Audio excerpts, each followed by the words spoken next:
Om Sthapakaya cha dharmasya sarvadharmaswarupine avatara varishtaya Ramakrishna-Vivekananda te namaha.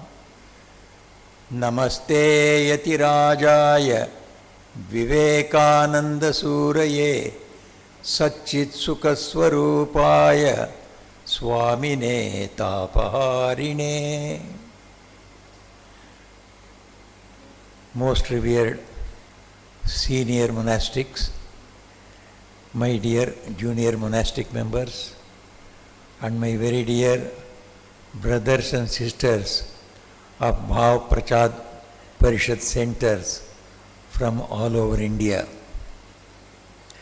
You have been listening to various enlightening discourses and discussions regarding the glorious Ramakrishna-Vivekananda movement going on since the Ramakrishna Mutt was started by Bhagavan Sri Ramakrishna himself in 1886, some 128 years back. Swami Vivekananda gave this mutt a more comprehensive shape by initiating the Ramakrishna mission in 1897, which you all know. Since then, the Ramakrishna movement, which has for its goal the establishment of the Sanatana Dharma or the Vedic Dharma in the whole world, has been going on under the guidance of the very incarnation of this age, Bhagavan Sri Ramakrishna. We learn from Holy Mother Sharda Devi and also from the disciples of Sri Ramakrishna that the life and teachings of Sri Ramakrishna forms the Yuga Dharma or the religion for this age, because they form the practical Vedanta. Therefore, all sincere seekers of religion would accept this religion preached by Sri Ramakrishna. Sri Ramakrishna himself declared once, "Whoever has prayed to God sincerely even once must come here." It is our experience also. We have been in different centers, in different parts of our country. We see people go for spiritual food to several places and they are not satisfied from what they get, and at last they come to us and they are satisfied with the spiritual food given by, administered by Sri Ramakrishna. It is a strange thing.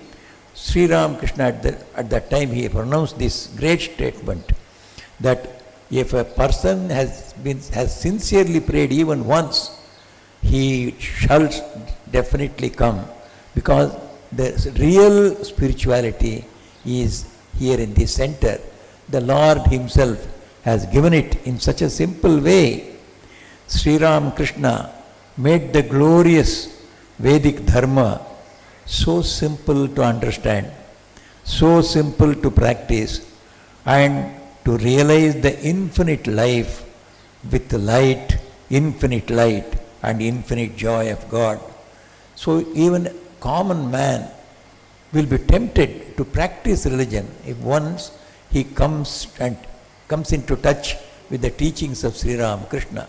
Sri Ramakrishna's gospel of Sri Ramakrishna, it has got such an attraction. So we are in different parts of the country.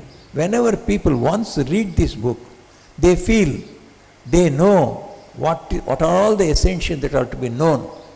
One of the great poets of Karnataka wrote, if anyone reads the verse of Sri Ramakrishna in the gospel of Sri Ramakrishna, he need not feel jealous about any great scholar talking about religion, because he will feel that he knows all of them through the verse of Sri Ramakrishna. On the other hand, he would feel humble that he has been lucky to come to Sri Ramakrishna and know the essence of not only Hindu religion, the essence of all religions. So that is the great verse of Sri Ramakrishna, the power of his verse, and he has made, and he attracts everybody through his teachings, and that is how his words are a nectar, tava kathamritam, as the gospel writer starts. Sri Ramakrishna made Swami Vivekananda his chief messenger to carry his teachings all over the world. The world was in dire need of this message. What was the message of Vedanta that Sri Ramakrishna preached? He preached that goal of human life was realization of God. For Sri Ramakrishna, this word God or Brahman always meant infinite life and fearlessness that would come out of it, infinite knowledge and infinite power that would come out of it, infinite joy and infinite love that would come out of it. So this infinite life, infinite knowledge, infinite joy is denoted by the word God whenever we read Sri Ramakrishna. See, every other page in the Gospel of Sri Ramakrishna, we see Sri Ramakrishna stressing that the goal of human life is to realize God. That means we should realize the lasting joy, lasting knowledge and lasting love. The other small joys that we find in this life would not satisfy us. Therefore, even living in this world, we should always have the goal of our life as the lasting joy of God. Of course, the joy of this world also we need not spurn. As much as it can give, we shall take it, but by the right means for which we shall now come. This can be achieved by all humans. This is Sri Ramakrishna's next great statement. See, the goal of human life is realization of God, he said. And he added to it that this God realization can be achieved by all humans, irrespective of their race, of their religion, of their caste or creed, or of their gender. So, whether they are householders or monks, every one of them is capable, can achieve this goal of God realization. And Sri Ramakrishna's great third teaching was, all beings are divine, and hence serving the beings in creation, he is worshipping God himself. Serving God, serving the beings in this creation, any type of being. Of course, we select man as the Taj Mahal among all the beings, as the best person, best manifestation of divinity. Therefore, we give him most importance. So, to serve man, to serve all beings for that purpose would be worship of God himself. And this worship can be a very powerful spiritual practice leading one to the highest spiritual enlightenment. This is most practical to this age of humanism. In this age, in this modern age now, we always go to measure things, how much of joy it can give to the human beings around us, how can it help society, especially the human society. So, in this age, modern age, this type of serving God in man, as Sri Ramakrishna would put it, Shiva Jnane Jiva Seva, this would be one of the most practical way of practicing spiritual life along with successfully practicing the secular life also. Practicing for the goodness, for achieving goodness and greatness in this secular life, what is called as Abhyudaya in our scriptures, and also to achieve moksha, which is called Nishreyasa. So both Abhyudaya and Nishreyasa can be got through the simple means of worshipping God in man. A great knower of Brahman that Swami Turiyanandaji was. He was a typical yogi of the Gita type. Bhagavan Sri Ramakrishna himself had told him that he was a Gita type of yogi. Such Turiyananda Swami, he testifies that this method of Shivajnane Jiva Seva done with proper spirit can confer the highest enlightenment in 3 days.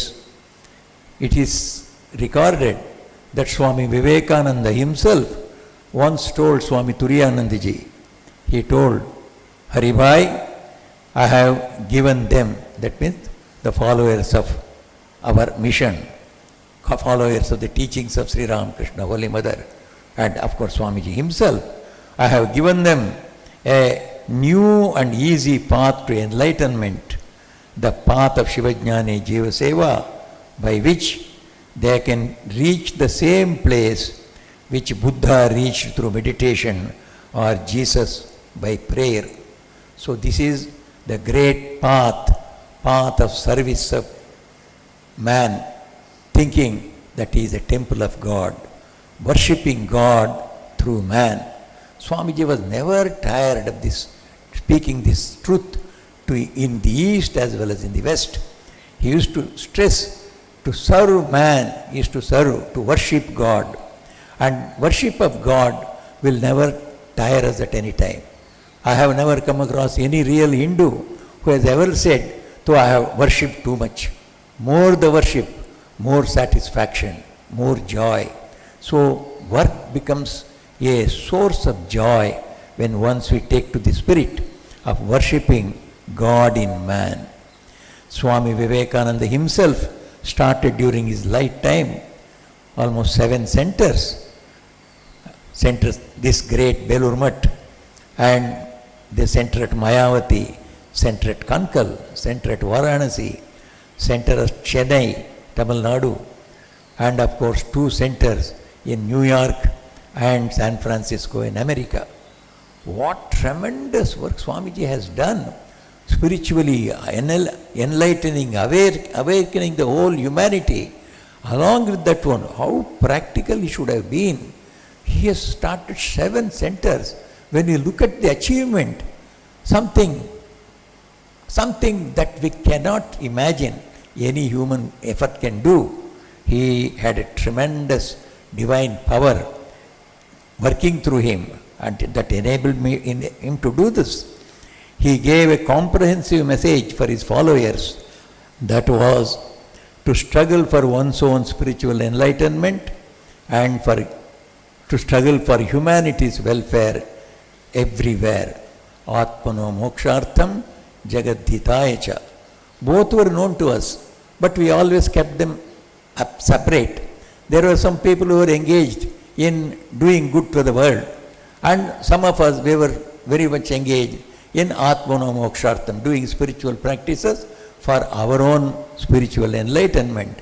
Swamiji said there was no opposition between these two. One can complement the other, one can supplement the other. So Atmano mokshartham, one's own spiritual quest, the effort for one's own enlightenment need not keep us away from serving others. Provided we take to this light and spirit of service, that to serve others is to serve God in the visible form. Sri Ramakrishna again and again used to say, this visible world is the manifestation of Brahman itself. Brahman itself, through his Shakti, is before your eyes. That was the message of Vijnana. Earlier to Sri Ramakrishna, the world was considered by the Advaitins as a dream, not a true thing. But Sri Ramakrishna was the person who said, it is as true as Brahman himself. Brahman and Brahma Shakti are one, and Brahma Shakti is this world. So to see God, one is in meditation, to see the same God with open eyes and serve him, this is the great message of Sri Ramakrishna, emphasized by Swamiji he gave this message to everywhere, especially to India. He emphasized, Swami Vivekananda emphasized, to practice and preach. First, we have to practice all these spiritual values in our life, and we should preach, and we can easily influence others, make others also wise through our preaching. Be and make. These were all Swamiji's pithy statements, and this is the way, this is the method Swami Vivekananda has given to take the name and message of Sri Ramakrishna both inside India and outside it. His followers have started, Swami Vivekananda's and Sri Ramakrishna's followers in the last 120 years have started around 140 centers in India, nearly 40 centers outside India. The demand is increasing as days pass by. To meet the demand, the Bhava Prachar Parishads centers were started at the instance and inspiration of our most revered Vireshwaranandji Maharaj, 10th President of our order in 1981, as you all know. Today, we have nearly 1,000 Bhava Prachar Parishads centers, though officially say 800 and odd or 900 and odd, we put it. There are so many waiting just to get into the list of affiliated Bhava Prachar centers. Certainly there are much more than 1,000 centers spread all over India and very active. You have seen how it has become a national force during the recent celebration of 150 years of Swami Vivekananda's birth from 2011 to 2014. How many welfare works for children, for youth and for women, etc., and the propagation of the message of Sri Ramakrishna, Holy Mother and Swamiji to the common people, taking their message to the common people, has been achieved in these last 4 years. It is something wonderful to see. For example, the Ratha Yatra in various states have contacted the common masses in lakhs, had sold Swami Vivekananda's and Ramakrishna-Vivekananda Bhava literature worth crores of rupees, involved all classes of people in large numbers, in public meetings, in retreats, in other types of bringing people together to the message of Sri Ramakrishna. So many academics, numerous academics people, business people, commoners, women, politicians, doctors, lawyers, etc., have all been brought into the touch of the teachings of Sri Ramakrishna. They have raised funds also. We have heard that the government of India has sanctioned a big amount of 100 crores. But I feel that the common people, in thousands and thousands of meetings and organizations and other way of celebrating the 150th year, they have raised from among themselves, which should be much more than even another 100 crores. Their volunteer services, if reckoned in terms of money, would far exceed the 100 crores. So we see how this following people in a single state. I will give you just as an example. The same has happened in almost all the states in India. Because I am in Tamil Nadu, I will give this example of Tamil Nadu. In Tamil Nadu alone, we see so many people participating in this celebration of Sri Ramakrishna, Swami Vivekananda's 150th year celebration. 3 state governors have come and inaugurated many of our functions in Tamil Nadu. And 15 ministers who are there working in the secretariat, they have taken part, which has never happened. In last 1 year, 15 ministers came.